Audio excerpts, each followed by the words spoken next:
శివుడికి ముందు నంది తప్పక ఉన్నాడు. అది యాదృచ్ఛికం కాదు. శివపురాణం అందులో ఒక పెద్ద బోధ దాచింది. ముందుగా ఇది అర్థం చేసుకోండి. నంది అంటే ఎవరు? నంది అంటే ఒక జంతువు కాదు. నంది ఒక గుణం. నంది అంటే శ్రద్ధ, నమ్మకం, ఓర్పు, విధేయత. అందుకే శివుడు తన ముందే ఆ గుణాన్ని కూర్చోబెట్టాడు. అర్థం ఏమిటంటే శ్రద్ధ లేకుండా శివుడిని చేరలేము. ఇంకో లోతైన అర్థం వినండి. నంది ఎప్పుడు శివుడినే చూస్తూ కూర్చుంటాడు, కదలడు, అలిసిపోడు. అది మనసుకిచ్చే సందేశం. నీ దృష్టి ఎక్కడైతే నిలిచిందో నీ జీవితం కూడా అక్కడికే వెళుతుంది. మనసు ఇటు అటు తిరిగితే శివత్వం దొరకదు. ఇంకో విషయం, శివుడిని నేరుగా చూడాలంటే నందిని దాటి చూడాలి. అంటే నీ అహంకారం, నీ తొందర, నీ ఆత్రం ఇవన్నీ దాటి చూడాలి. నంది శాంతంగా ఉంటాడు.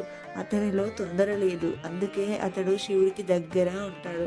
శివపురాణం ఒక మాట చెబుతుంది, నంది ఉన్న చోట శివుడు తప్పకుండా ఉంటాడు. జీవితంలో కూడా అంతే. నీ జీవితంలో శ్రద్ధ, ఓర్పు, విధేయత ఉంటే శివత్వం నీ దగ్గరే ఉంటుంది. నంది మాట్లాడడు, అతడు మౌనంగా ఉంటాడు. శివుడు కూడా ఎక్కువ మాట్లాడడు. మౌనం ఆయన స్వభావం. అర్థం ఏమిటంటే మౌనం, శ్రద్ధ కలిస్తేనే శివత్వం అని. శివుడిని చూడాలంటే ముందు నందిలా మారాలి. అంటే ఓర్పుగా ఉండాలి, శ్రద్ధగా వినాలి, అహంకారం తగ్గించాలి, తొందర వదలాలి. అప్పుడు శివుడు ఆలయంలో కాదు, నీ మనసులో ఉంటాడు. శుభం భవతు.